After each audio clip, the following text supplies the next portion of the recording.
மாணவர்கள் மிக நன்றாக எழுத வேண்டும், தேர்வாக வேண்டும் என்பது அனைவரின் விருப்பம். ஒருவேளை நமக்கு இந்த வகையில் தேர்வாகவில்லை என்றால் கூட இன்னும் 2 வாய்ப்புகள் இருக்கிறது. அதனால்தான் நீட் என்பது, தேர்வு என்பது முதன்மையானது என்று நாம் சொல்லிக் கொண்டிருக்கிறோம். அது மட்டுமல்ல, இன்று நாடு முழுவதும் 22 லட்சம் பேர் நீட் எழுதுகிறார்கள். இதில் 1.5 லட்சம் குழந்தைகள் தமிழ்நாட்டிலிருந்து எழுதுகிறார்கள். ஆக அரசியல் செய்வதையெல்லாம் பொருட்படுத்தாமல் மாணவர்கள் தங்கள் எதிர்காலத்தை நோக்கி சென்று கொண்டிருக்கிறார்கள். தமிழக மாணவர்கள் என்பதை இது வலியுறுத்துகிறது. திராவிட முன்னேற்ற கழகம் ஆட்சிக்கு வந்து இது 5வது நீட். முதல் நீட்டே நடக்க விட மாட்டோம் என்று சொன்னார்கள். ஆக அதிலிருந்து இவர்கள் எதையுமே இவர்கள் செய்கிறோம் என்று சொல்வதை செய்ய முடியாது என்பதை இன்று நீட்டாக சொல்லிக் கொள்கிறோம். நாங்கள் அடுத்து இன்று முக்கியமாக நம் பத்திரிகை சகோதரர்களை எல்லாம் அழைத்தது, நாம் எல்லாம் மனதிற்கு மிகுந்த வருத்தம் அளிக்கக்கூடிய பஹல்காம்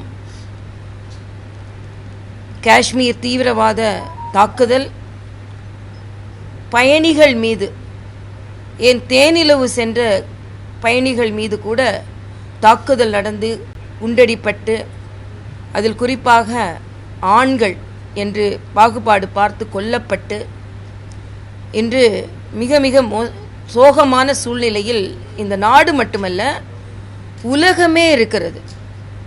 இன்று தமிழகத்தில் கூட சில ஆதரவு குரல்கள் வரவில்லை என்றால் கூட பாரத தேசத்திற்காக 30 நாடுகள் தங்களது ஆதரவு குரலை தெரிவித்திருக்கிறார்கள். இது ஒன்றே நம் பாரதத்திற்கு உலக அரங்கில் தீவிரவாதத்தை எதிர்ப்பதற்கு எந்த அளவிற்கு ஆதரவு இருக்கிறது, குறிப்பாக நம் பாரத பிரதமருக்கு எந்த அளவிற்கு ஆதரவு இருக்கிறது.